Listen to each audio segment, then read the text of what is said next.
Meus irmãos, dando continuidade à exposição da primeira carta do apóstolo Paulo a Timóteo, convido todos a abrirem esta epístola no capítulo 6, e nós vamos fazer a leitura do versículo 17 até o versículo 19.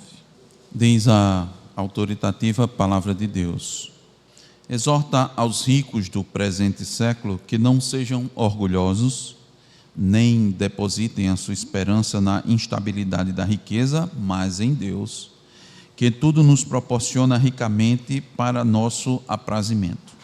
Que pratiquem o bem, sejam ricos de boas obras, generosos em dar e prontos a repartir.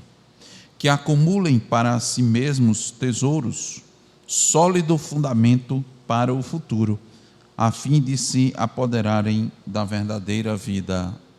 Amém. Vamos orar, irmãos, mais uma vez. Deus, eis aqui, Senhor, Tua palavra numa oportunidade sempre ímpar, Senhor, de sermos instruídos por Ti. E para isso, ó Deus, age em nós por meio do Teu Espírito, ó Deus, com a capacitação, ó Deus, com a unção, movendo, ó Deus, a nossa língua para proferir, Senhor, tão somente a verdade, Senhor.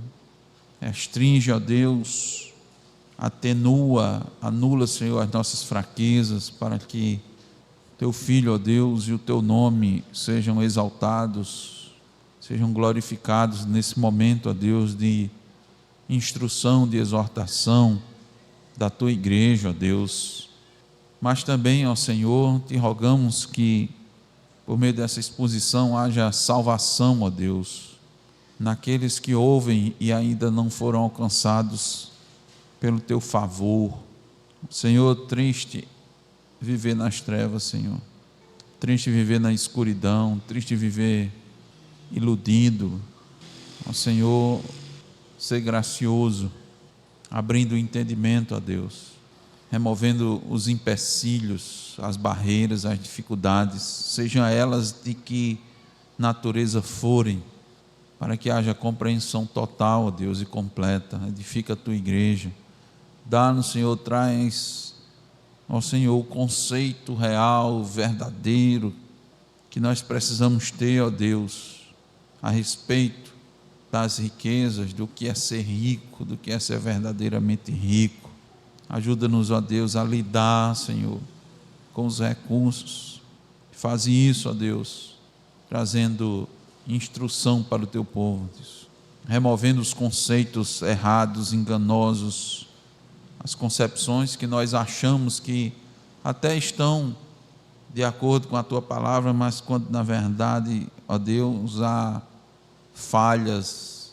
Carecemos, ó Deus, sempre estar aprendendo, renovando o nosso entendimento, ó Deus, nos moldando a verdade da Tua palavra, Senhor. Por isso nós Te oramos, Senhor, no nome de Jesus. Amém. Irmãos, o título do sermão é: como o crente lida com as riquezas. Nenhum crente está imune a qualquer tipo de pecado. Não estamos. Deus deixa registrado na Escritura, irmãos, muitos exemplos, para que nós jamais venhamos a nos descuidar. Todo tipo de exemplo, para nós compreendermos que nenhum de nós está livre de erros, de cometer determinados pecados. Pelo contrário, a palavra sempre nos direciona a uma vigilância constante. A palavra sempre está nos alertando para desconfiarmos das nossas melhores intenções. Dentre vários exemplos na palavra de Deus, nós podemos citar o próprio apóstolo Pedro, que negou seu mestre poucas horas depois de ter dito que estava pronto não apenas para ser preso com ele, mas até para morrer. Bastou um pequeno teste e ele falhou. E os irmãos sabem que a característica, a personalidade de Pedro era de enfrentar as coisas, de ir adiante. Se um apóstolo corajoso fez isso, imagine um mais tímido.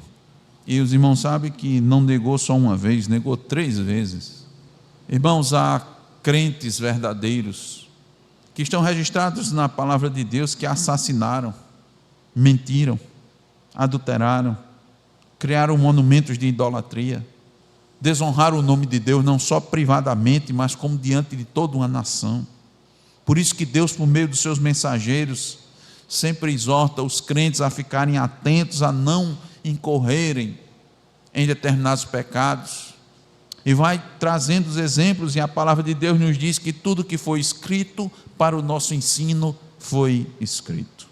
E observem que na conclusão dessa epístola, nós estamos já finalizando ela. Paulo vai nessa direção e aproveita as poucas linhas ainda que faltam para concluir essa carta, para trazer orientações de como o crente deve proceder corretamente. Lembra que esse é o objetivo principal dessa carta, como ele deve proceder corretamente, e agora ele vai tratar a respeito das riquezas. E a maneira como o apóstolo exorta nos traz duas verdades que fazem cair por terra algo que fica no imaginário das pessoas, principalmente por causa de uma má instrução, de uma má teologia. Quais são essas? Primeiro, preste bem atenção, não é pecado ser rico. Alguns até pensam. E outra coisa, não é virtude ser pobre. Há quem valorize até as pessoas que fazem voto de pobreza. Não há, irmãos, esse princípio na Escritura. Então, não é pecado ser rico, muito menos não há virtude por si só em ser pobre. O real problema não é a riqueza em si, o problema sempre foi onde está a nossa confiança, onde está o nosso tesouro, porque onde estiver o nosso tesouro, aí estará também o nosso coração. E Paulo aqui escrevendo a Timóteo, orientando o povo de Deus a como proceder corretamente, a como agir corretamente, e dá uma ordem clara. Ele manda advertir os crentes ricos. É sempre bom destacar que não estamos aqui diante de uma sugestão, isso aqui é uma ordem pastoral, uma ordem apostólica, consequentemente é uma ordem divina. E essas exortações, essa forma de se colocar e a maneira como Paulo escreve, nos mostra de imediato que há coisas muito importantes. Se há uma exortação clara como essa, explícita, irmãos, é porque há perigo rondando. E se a exortação é sobre a riqueza, isso significa dizer que ela não é neutra espiritualmente. Ela não é uma coisa de só menos, ela requer atenção. E por quê? Porque ela expõe o coração. A riqueza faz externar coisas escondidas, ela intensifica e potencializa tentações que já se encontram em nós, e ela vai ajudar a revelar em quem realmente nós confiamos. Veja que Paulo antes alertou aqueles que queriam ficar ricos. Poucos versículos antes, olha o versículo 6, ou versículo 9 do capítulo 6, ele diz assim: ora, os que querem ficar ricos caem em tentação e cilada, e em muitas concupiscências insensatas e perniciosas, as quais afogam os homens na ruína e perdição. Ele diz: está vendo os que querem ficar ricos, os que têm na sua vida o objetivo de ficar rico, essa aqui é a consequência. Mas e quanto aos que já são ricos? Paulo agora vai se dirigir a eles. Sabedores agora, nós, que não há pecado em ser rico, que não há problema na riqueza em si, vamos à pergunta que vai orientar esse sermão: como o crente deve lidar com a riqueza? Essa pergunta vai nos ajudar a entender as lições que o texto nos apresenta. Como o crente deve lidar com as riquezas? A primeira lição está no versículo 17. A primeira lição é rejeitar a confiança nas riquezas. Vejamos a primeira parte do versículo 17 novamente. Exorta aos ricos do presente século que não sejam orgulhosos, nem depositem a sua esperança na instabilidade da riqueza. Rejeite a confiança na riqueza. esta armadilha. Quem tem recursos, muitos recursos, pode com muita tranquilidade cair na armadilha, ficar confiado nas riquezas. E mais uma vez Paulo vai começar a exortação com uma proibição.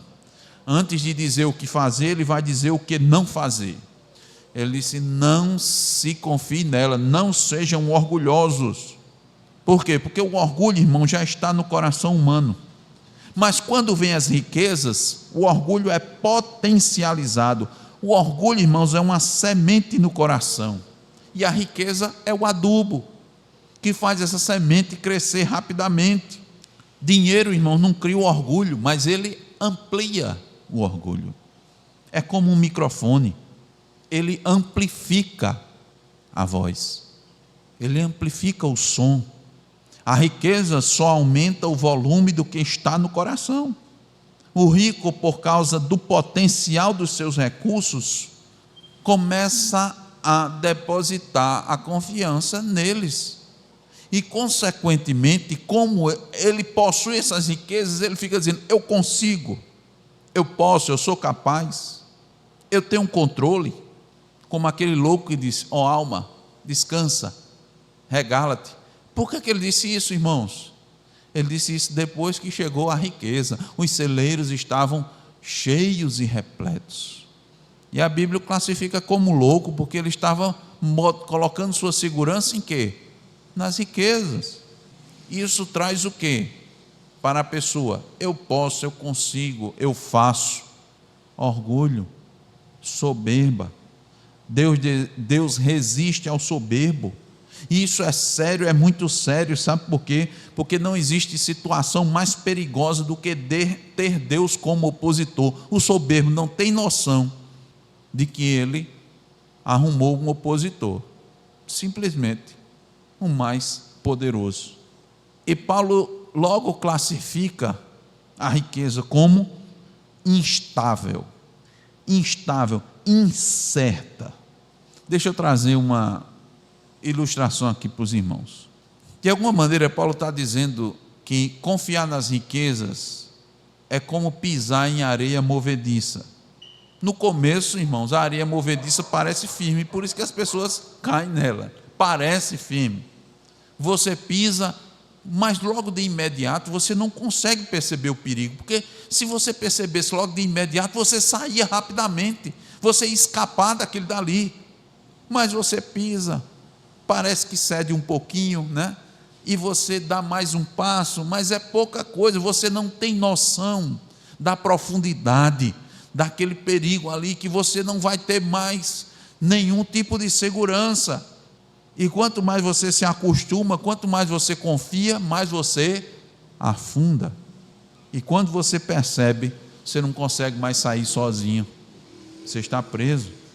Paulo está dizendo: a riqueza pode desaparecer, meus irmãos, de uma hora para outra. Ela é incerta, ela é instável. Os irmãos sabem, basta uma crise econômica, basta uma doença rara, basta uma decisão errada. Quantos, com muitos recursos, não têm pessoas que cuidam do seu dinheiro, seu investidor? E quantos investidores com ganância colocam todo o seu dinheiro numa empresa ou num negócio e de uma hora para outra vai à falência?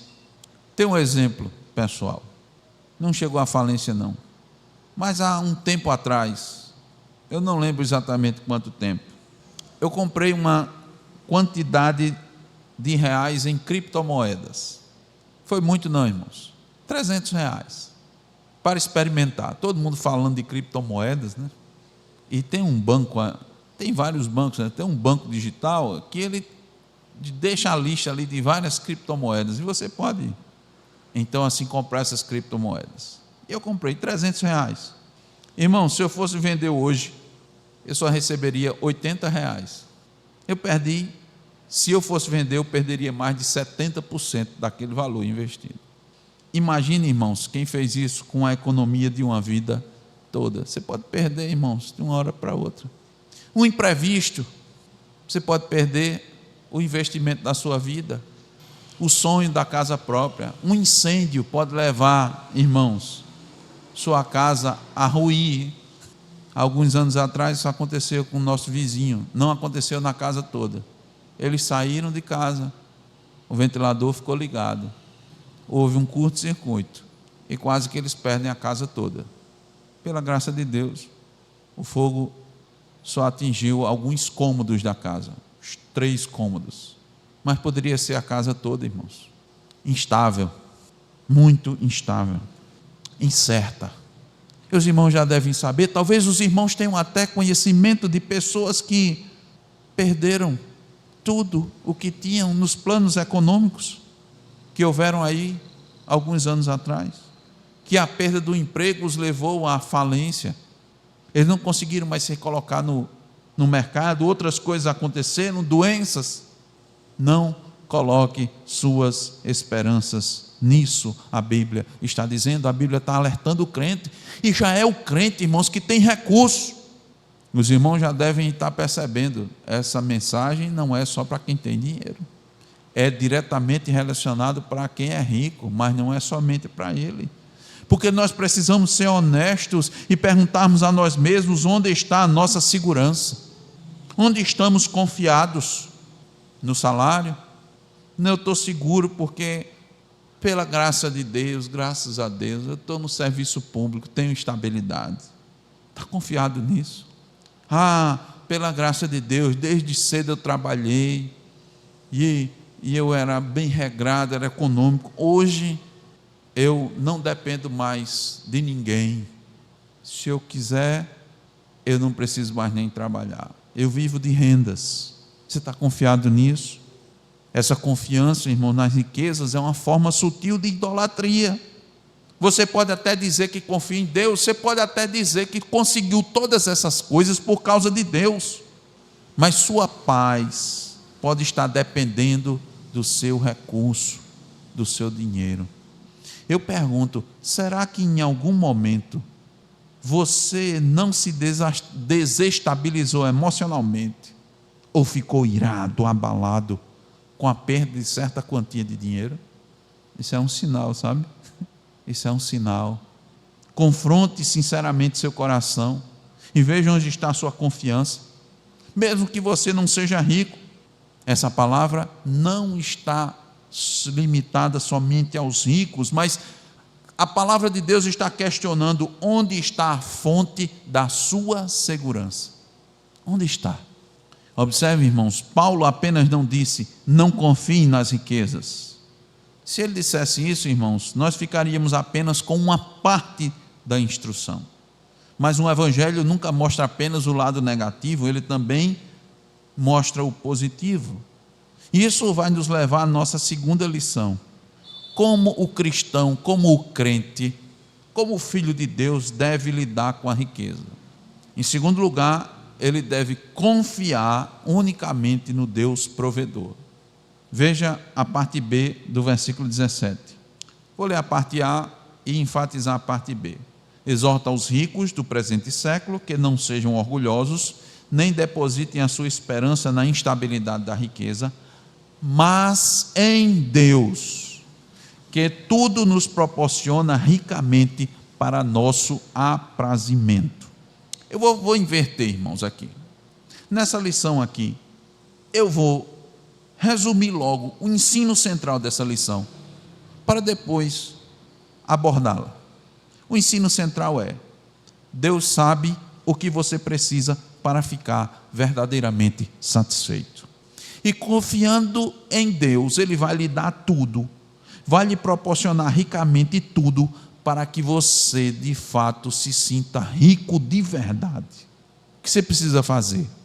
Abandone qualquer tipo de confiança nas riquezas, nas posses, nos bens e deposite toda a sua confiança em Deus.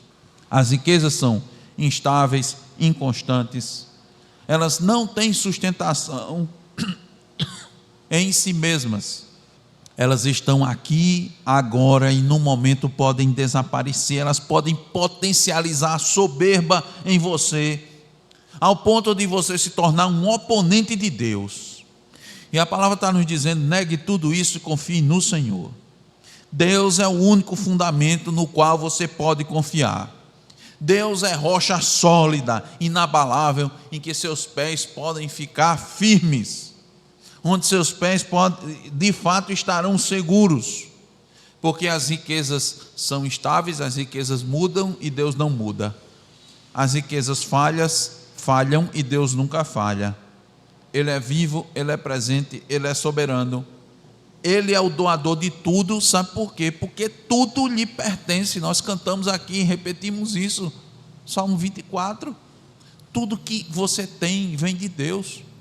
Seu trabalho, sua capacidade, suas oportunidades, até o fato, preste bem atenção, Paulo está dizendo isso aqui, irmãos, até o fato de você conseguir desfrutar de tudo isso, é Deus que te dá. E quando entendemos isso, muda completamente a perspectiva. Quando a gente entende que nós não somos dono,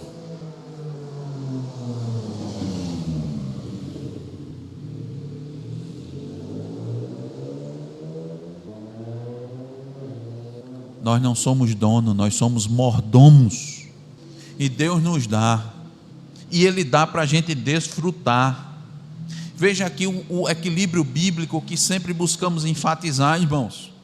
Deus não proíbe o desfrute, Ele proíbe a idolatria. Você pode comer bem, viver com dignidade, desfrutar daquilo que Deus deu, mas sem esquecer que tudo veio dEle e é para Ele, porque dEle, por Ele e para Ele são todas as coisas. Glória, pois, a Ele eternamente. Amém? O apóstolo Paulo resume isso no fim do capítulo 11 de Romanos.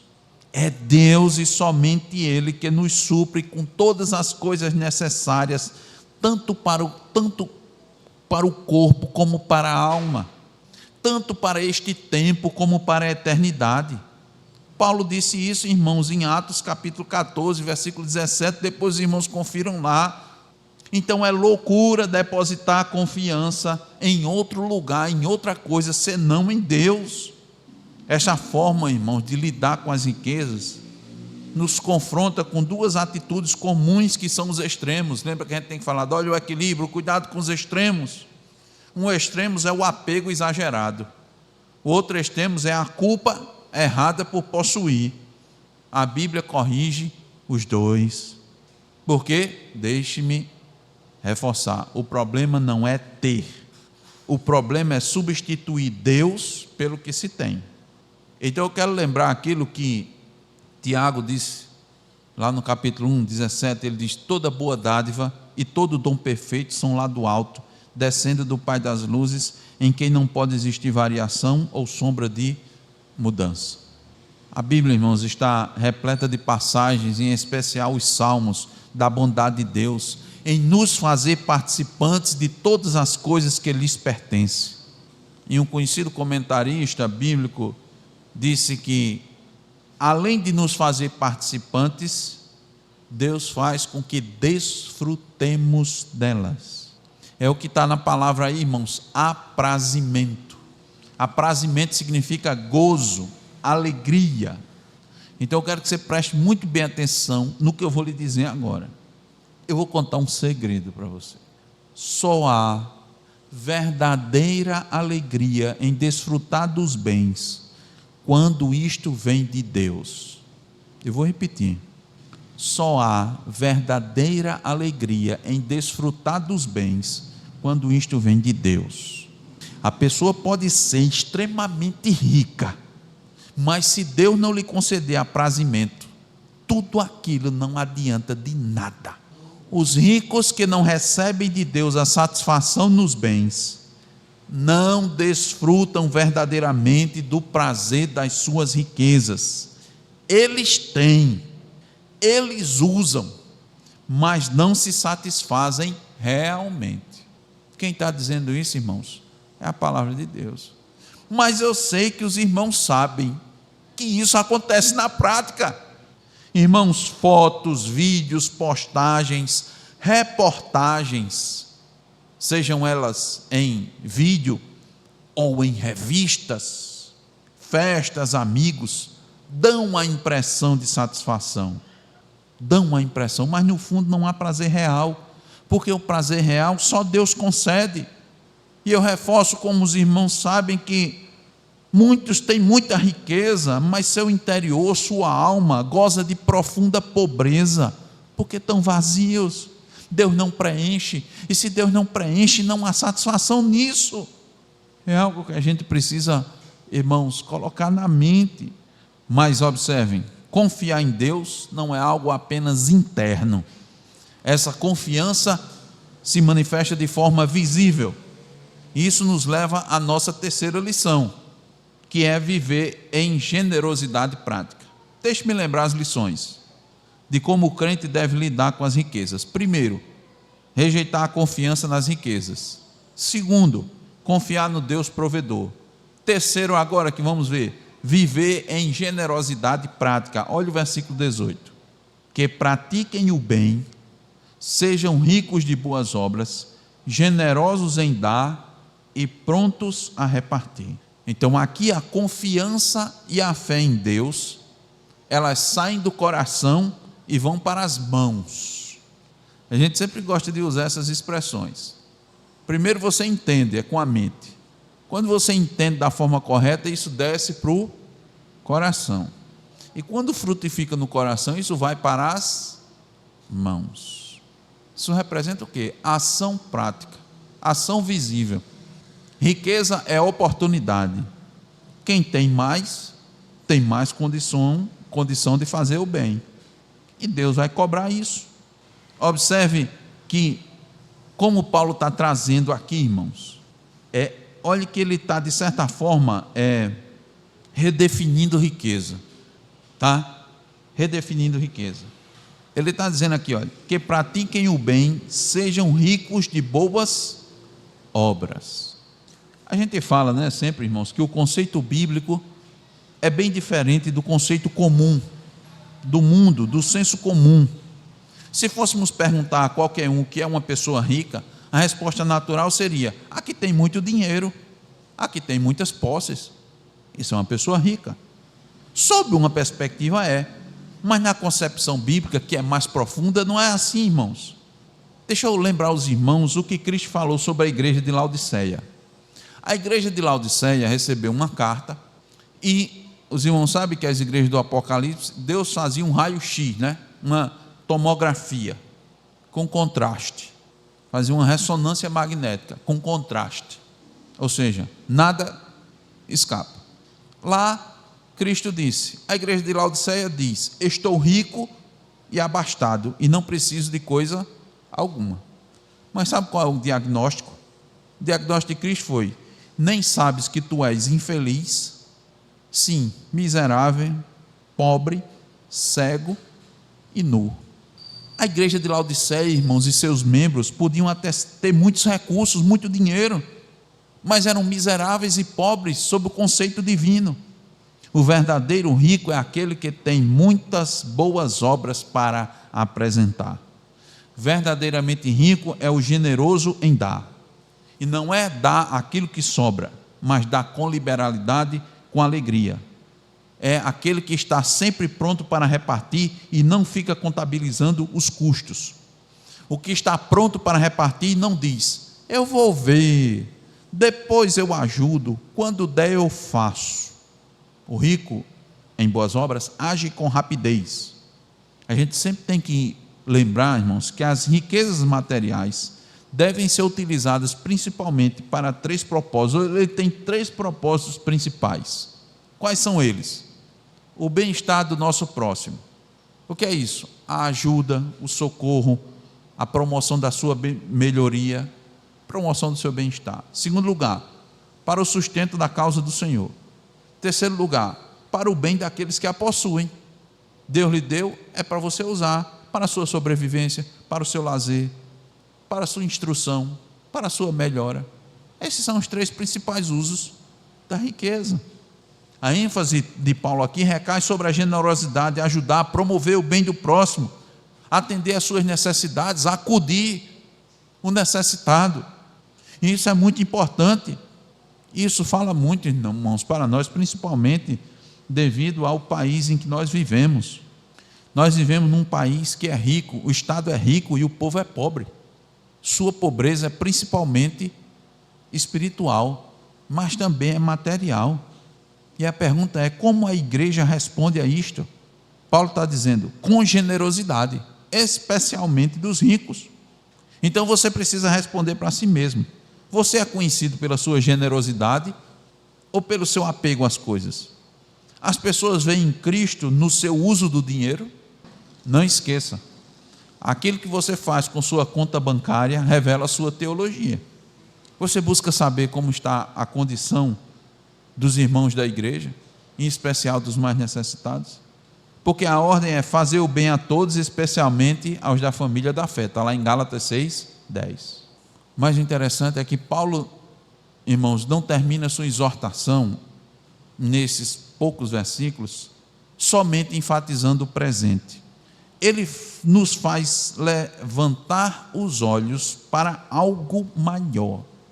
E isso vai nos mostrar a nossa quarta e última lição de como o crente, como o cristão lida com as riquezas.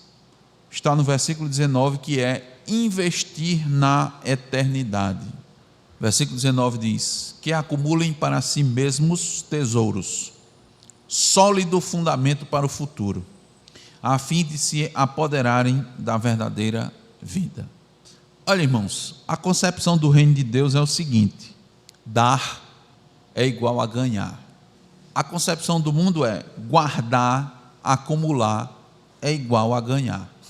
Ao praticar a graça de compartilhar, disse um estudioso da Escritura, uma pessoa está acumulando um tesouro para si mesma. Olha só, ao praticar a graça de compartilhar, a pessoa está acumulando um tesouro para si mesma. Dons, irmãos, são investimento. Os dons que Deus lhe dá são investimento. Ao dar materialmente, a pessoa se enriquece espiritualmente e se assegura da recompensa futura.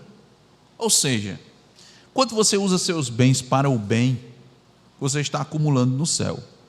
Agora ressalva: não para ser salvo, porque você não é salvo pelas obras, pelo aquilo que você faz, mas você faz isso porque é um salvo. Lembra do que Cristo disse para o jovem rico? Ele disse, o jovem rico, resumindo, chegou para ele: Senhor, o que é que precisa fazer para herdar a vida eterna, né? Aí Cristo disse: guarda os mandamentos. Aí citou, né? Ele disse: faço isso desde pequeno, desde jovem, desde cedo. Aí Cristo disse: só uma coisa te falta. Você faz isso? Faço. Só falta uma coisa agora: vai, vende tudo o que tens, dá-o aos pobres e terás um tesouro no céu. Então vem e segue. Os irmãos sabem que ele saiu triste, porque tinha muitas posses. Onde é que estava a confiança dele? Onde é que estava o coração dele? Nos bens. Esse era o problema. Paulo está dizendo aqui, irmãos, olha, preste bem atenção: investir na eternidade é um sólido fundamento. Há muitas opções de investimento nos dias de hoje. Alguns são arriscados. Você pode ganhar muito em pouco tempo ou perder praticamente tudo. Outros investimentos são mais seguros, mas ainda assim estão sujeitos às mudanças deste mundo. Depende da economia, depende do governo, depende do sol, depende da chuva, depende de tempos de paz. Hoje nós estamos vivendo a guerra no mundo e certamente tem muita gente perdendo dinheiro. Irmãos, até os investimentos mais estáveis podem falhar, mas Paulo está dizendo: há um investimento que é diferente de todos os outros. Quando você usa o que Deus te deu para servir o próximo, para abençoar, quando você usa para o reino de Deus, você está investindo em algo que você jamais vai perder. Aí ele chama isso de fundamento sólido. Aí eu pergunto: você já refletiu sobre o quanto você tem investido no reino de Deus? O quanto Deus tem lhe abençoado? E quanto você tem abençoado o reino de Deus? Eu tenho certeza que uma avaliação sincera vai pegar muitos crentes com inúmeros saques e pouquíssimos depósitos. Se você fosse para a contabilidade, se você tirar um extrato você ia ver muitos saques. Ou seja, Deus abençoou muito e você só pegando, só pegando. E os depósitos? Bem pouquinho. Muitos crentes têm a gratidão apenas nos lábios, mas essa gratidão não se reflete em ações concretas. Mas, por outro lado, são hábeis nos investimentos financeiros. Pode perguntar a ele, que ele sabe onde você investir com segurança. Meus irmãos, enquanto os investimentos deste mundo são incertos, o investimento eterno é garantido por Deus. A garantia é o próprio Deus. Eu pergunto, você acha que vale a pena confiar no FGC, no Fundo Garantidor de Crédito, ou em Deus? Não basta os escândalos que estão acontecendo no nosso país e no mundo com relação ao dinheiro. Não bastam as bolhas que já estouraram e as outras que vão estourar pelo mundo afora. Aí eu quero abrir um rápido parênteses. Irmãos, eu não estou dizendo que vocês não devem investir o dinheiro de vocês não, tá? Nem Paulo está dizendo isso, irmãos. Nós estamos falando aqui de confiança. Em quem que você confia? Nós estamos falando aqui de o recurso que você tem, onde você está aplicando. Somente para render, só para ter mais. Vou lembrar de novo, aqui não há nenhuma referência, está dizendo que riqueza em si é pecado, não está dizendo que ser rico é pecado, que ser rico é errado. Não, é como você lida com a riqueza. É isso. Posso citar mais uma vez para os irmãos e fazer os irmãos relembrar vários e vários cristãos ricos, que Deus fez rico, que está registrado na Escritura, que Deus aumentou seu patrimônio, incontáveis vezes Deus aumentou o patrimônio de alguns. Os irmãos sabem que teve um que saiu de escravo para o segundo homem mais rico do mundo naquela época, do mundo, era um crente, saiu de escravo, da condição de escravo. E não há nenhum problema, Deus não faz nenhuma referência de erro, de problema, não. Os irmãos sabem que tinha um que era o homem mais rico do Oriente, que Deus o fez perder tudo. Foi Deus que os fez perder tudo, todos os seus recursos, e depois Deus deu em dobro. Não é problema ter dinheiro, ter recurso. Então eu não estou dizendo que os irmãos não vão investir, viu? Seu recurso, estou dizendo isso não. Para a inflação comer, como a gente fala popularmente, não. É como é que eu vou lidar com isso? A última lição está dizendo: acumulem para si mesmos tesouros, mais sólido fundamento para o futuro. É uma coisa sólida para o futuro. Ele não está dizendo que você é para investir só aqui na terra, não. Isso é loucura, investir só na terra. Você tem que investir na eternidade. Como é que você vai fazer isso? Investir na eternidade. Está aqui a fórmula: usando corretamente os recursos que Deus lhe deu, da forma correta, para os objetivos corretos, pedindo direção, orientação a Deus. Ele vai fazer. E olha o finalzinho do versículo 19: a fim de se apoderarem da vida, da verdadeira vida. O que isso quer dizer, irmãos? Bom, aqui a gente tem uma questão profunda, que é o conceito de verdadeira vida. Se tem verdadeira vida, tem uma vida que não é verdadeira, evidentemente, tem alguma coisa diferente. O que isso quer dizer, irmãos? Existe uma vida que é apenas aparência, existe a vida verdadeira. A vida de aparência, irmãos, é quem só vive para este mundo, só para as coisas daqui. E quem vive só para as coisas daqui vai perder tudo. Sabe por quê? Porque tudo isso vai passar. Até os mais antigos, irmãos, os sábios mais antigos, nossos avós, pais ou bisavós, já dizem: nada nós levamos daqui, absolutamente nada. Quem vive só para esse mundo não vive a verdadeira vida.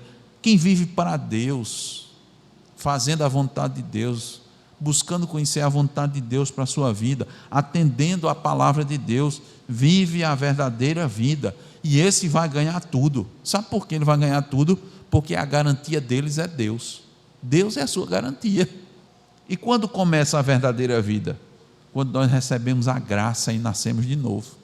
E isso vai se desenvolvendo com a obediência aos mandamentos, até chegarmos na glória, porque esse versículo fala do futuro, irmãos, mas o futuro com Cristo começa aqui, no presente, começa aqui. Pensem nisso, pense nisso. Tudo que você acumula aqui mesmo você vai deixar. Mas tudo que você investe em Deus, você vai encontrar lá na eternidade. Acumulai para vós outros tesouros nos céus. Concluindo, irmãos, como o crente deve lidar com as riquezas? Primeiro, rejeitando a confiança nelas. Segundo, confiando em Deus. Terceiro, vivendo com generosidade. Quarto, investindo na eternidade. E aí você pode dizer, ou você pode até estar pensando aí, eu sei, mas essa palavra é para os ricos, não é para mim.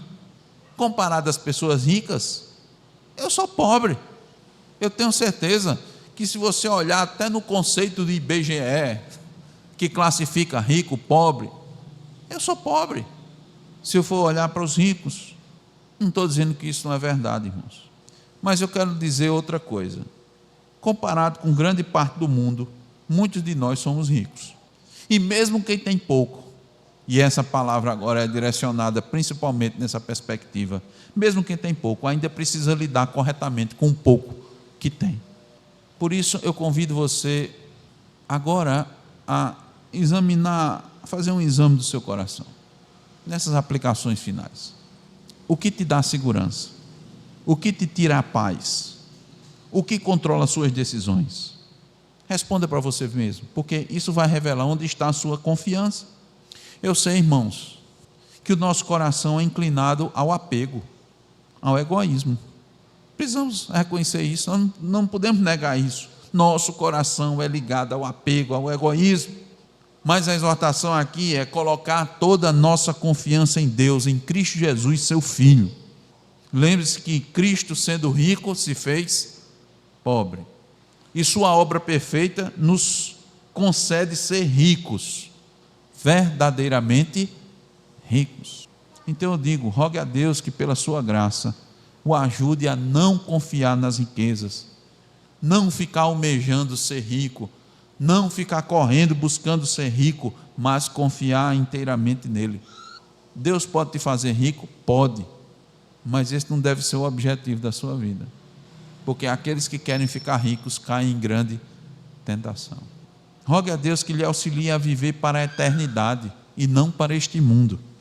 Use o que Deus colocou em suas mãos para a glória dele, para o bem do próximo, para o reino, para a eternidade. E tenha isso em mente. Tudo que você guarda aqui fica, você perde. Mas tudo que você entrega a Deus, permanece para sempre.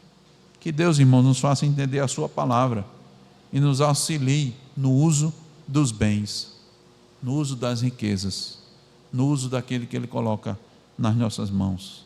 Amém.